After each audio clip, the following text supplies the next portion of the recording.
Hi everyone, in this video I will explain how to schedule and conduct a meeting. After login, you will get this window. From this window, for scheduling a meeting, first of all you have to take this calendar option. You can schedule a meeting either by clicking anywhere in this calendar or by clicking that new meeting button. You can also schedule the meeting by clicking the planned schedule date and time in that calendar. A new window will appear. In that window, you have to enter the details of your meeting. So now I am clicking the new meeting option. That same window will appear. Here you can type the meeting details. Enter the title of the meeting. Then next option is add required attendees. Here, other than the team members, whom all are you want to include, that you can specify here. Your principal or vice principal, whoever it is, those who want to include in your meeting as an attendee, then you can include them. That part is optional. If you want, you can include, otherwise you can just go to the next option.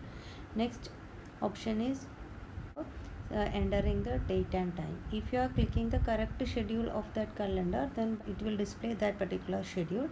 Otherwise, from this option you can select the date and time of your meeting. Here you can see one all day option. When you click that all day option to on, time is changed to 1 day. That means the whole day you are going to conduct that meeting. Below that you can see the one option. From here you can select daily, weekly, monthly. If you are giving the same time slot every day, same time slot, then you can choose this daily option. Next you have to select the team and under which channel you are going to conduct this meeting. You can add location. The rest of the things are optional. You can include. Then click the send button. When you are clicking the send button, notification will send to all the attendees and all the team members of that team. If that meeting schedule you can see in this calendar. Next click on that calendar for setting the meeting option. Meeting options are very important when you are conducting live class section. By default, team will add all the team members as presenter. That means during your presentation they can also present. So from here you have to select only me option. Who can present? Everyone. By default it will be everyone. That you have to change to only me. Then now you can see join button and close button. If you are clicking join, that means you are directly joining, starting your meeting there. If you are clicking close button, you can save that meeting for later. So once the meeting is scheduled, anyone can join that meeting at any time. It is not necessary that they have to wait for that particular time. So they can, by clicking on that meeting notification and clicking the join button, they can join.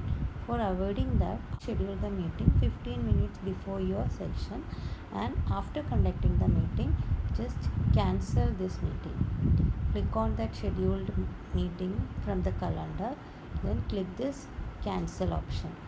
So when you click this cancel option, that meeting will get cancelled. Then no one will be able to join that meeting after your meeting is over. Click the join button, you will be led to this window, and from there you can start your meeting. Clicking your recent activity, you can see the notification regarding your meeting, and this notification will also send to your team members. When you click that meeting, you can see the meeting details. Any change you want to make, you can make from here. Then you can close it. When you click the join button of the scheduled meeting, you will get this window. From this window, you have to click this join now button. You can also turn on or off the audio and video while joining the meeting. And right side panel, you can see the list of attendees of your meeting. If you are conducting a team meeting, by clicking the join button of the notification, the members can join the meeting. Here 2 members joined the meeting. When you click on the screen, you can see few buttons. Most of the buttons are toggle buttons. First two buttons turn on and off your video and audio whenever you require. Then the third button is screen sharing option. This button is for sharing your screen with participants. When you click on that button, you will find different option. Under that, you can see desktop windows and the recent open files, and you can even browse. You can find the whiteboard, and you can share all these with your students. First, I am going to select this PowerPoint option. That particular file will get loaded and you can share it with your students. Similarly, you can share your desktop and you can work on your computer and you can share it with your students. Now I am opening one Word document. Here I can do my work and you can show to your students. And I am trying to open Python ideally. I can execute my program and I can explain it to my students. Under share option, you can see whiteboard. You can use this whiteboard during your class.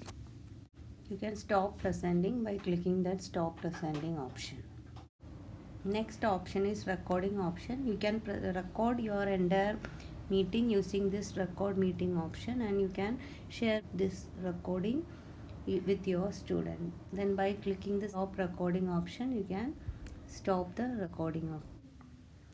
Next is raise hand option. When you click on that option, you can see a hand icon next to the name. Next option is chat option. When you select that chat icon, you can see one chat window will appear. There you can do the chatting with the participants during your meeting. You can view the participants and their status by clicking the people icon. In people panel, there is one option mute all. Using this option, you can mute all the participants in that meeting, and there is one option for downloading the attendance. When you click on it, you can see the attendance will get downloaded. You can use this option at the beginning of the meeting or at the end of the meeting. While scheduling the meeting, if you have not set the meeting option, by default all the participants will be the presenter. You can remove that presenter option to attendee clicking the three dots next to their name in people panel.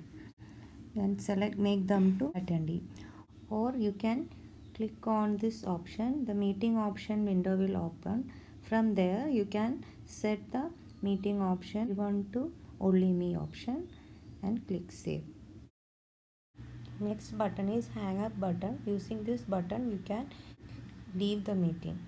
Leaving this meeting means you are just leaving the meeting. The meeting will be still going on. You can click the join button and you can see the meeting is still going on. If you want to completely stop the meeting, you have to select end meeting option from more option. Then you will get a message box prompting whether you want to end the meeting or not. Click the end for ending the meeting. When you end the meeting, you can view the meeting details from the chat window, and also you can see the recorded meeting, and this saved meeting you can share with your students or other members using the different option. And when you click on the share option, you can set the sharing of the recorded video. When you click on the share button, you will get a link. Copy that link and share with the others. If you don't want to share it anymore, then you can click stop sharing option. You can also view the recorded video by clicking on it. You can see the button join. Anyone can join your meeting even after closing it. So that for avoiding that, after conducting the meeting, it is better to cancel your meeting. You can cancel your meeting by clicking on that meeting notification. Meeting details window will open. Left side you can see the cancel meeting option. Just click on that, then type the message. That is optional. If you want, you can type, then click the cancel meeting button. After cancelling the meeting, no one will be able to join that meeting again, and you can see now the join button disappeared. I hope you understood how to schedule a meeting and how to conduct a meeting. Thank you for watching.